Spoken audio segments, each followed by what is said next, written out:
All right, and we do see the men's U17 single here coming into the first 500-meter buoy here. So again, just like we saw in the women's single prior to this, a lot of this coming down to the athletes themselves. You've got to go internal in the single. You've got to be very motivated.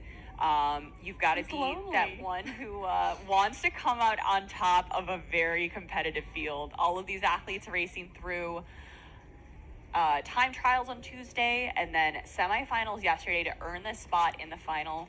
So in the single, we had a huge field coming in here. So these U17 singles proving that they are the best of the best. Tried over several levels of elimination to show that they belong here in this super competitive single final. Over there in lane 6 on the far side of the screen, we have V Sculls with maybe a slight lead, closely followed by Quad Cities in lane 5. CRI is in lane 4. Row America Rye challenging for that first place spot in lane 3. Maritime in lane 2. And then another Y Quad City single here in lane 1. So an overhead shot here, we can really see how this field is shaping up. A very narrow lead to Lucas Leo from Row America Rye in lane 3. When you have that many lanes between you and your second place boat over there with Samuel Subramanian from V Sculls in lane 6, it can be challenging. When you have those 2 lanes of separation there, it can feel like a lot of dead space between you and the next race. So really good job of staying aware of the field here and making sure that no one's making a surprise move. So really high stroke rating from our current leader in lane 3.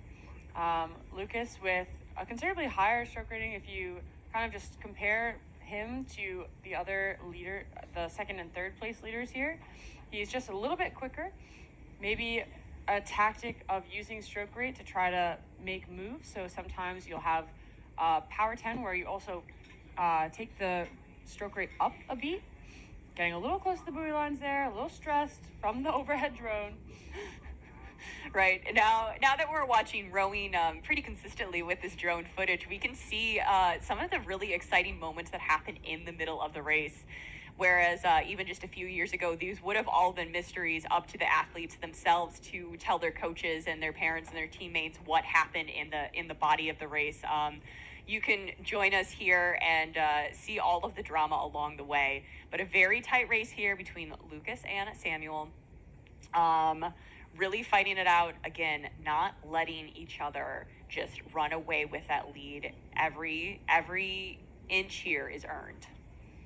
It's that my favorite term, that relentless competitor, never willing to, it's the stubbornness too. It's just like that competitive spirit where you want to win and you're not willing to give up until you've given everything you've got and that race is over. Absolutely. We're here in the third 500 of the race in these men's U17 singles. Potentially the most painful part of the race, where it comes down to the athlete's fitness. Are they mentally tough enough to push through that fatigue where every muscle in their body is screaming to just lighten up? Again, they're in singles. They don't have anyone else in the boat with them. All of that motivation has to be internal. They're doing it for themselves and for their own ambition. This is the 500 meter to go buoy here. Row America Rye, Lucas Leo maintaining that lead, closely challenged by Samuel there in lane 6. And still on our screen is Parker Mace from CRI. Oh no, excuse me, no. That's Ryan Stender from Y Quad Cities. Really challenging here. I believe he is closing this gap here between him and second place. Good. Entering that last 250 meters, we're going to see those red buoys. The athletes will see those red buoys and know that they are that much closer to the end of this effort. There is no second chance. There's no rematch. So This is it. This is the final. Is all you have, and then we take what we learned from that race and try to apply it to future opportunities. Right, it does look like Row America Rye in lane 3 maintaining that lead here. We can see the red buoys on the screen. Each athlete probably with their own independent plan for the sprint here. Are they going to start sprinting at 250? Or are they going to start sprinting at 300?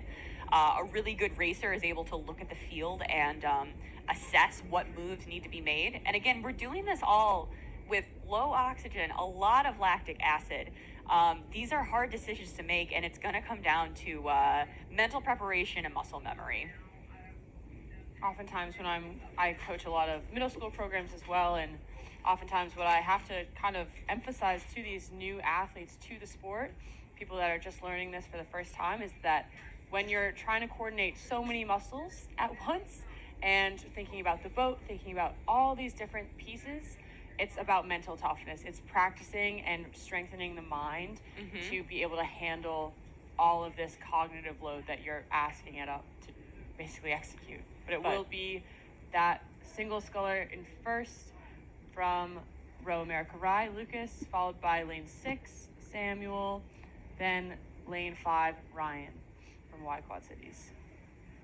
In this close lane Watch here, out for these buoys.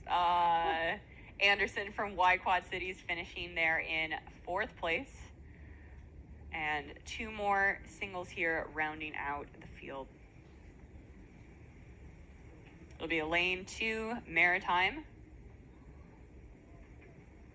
and lane 4 CRI. Again, all of these singles fighting for this position here in the final by qualifying through yesterday's semifinals. And one more time, we're just going to take a quick break here for an ad, and then we'll be back to you next with the women's U17 doubles final.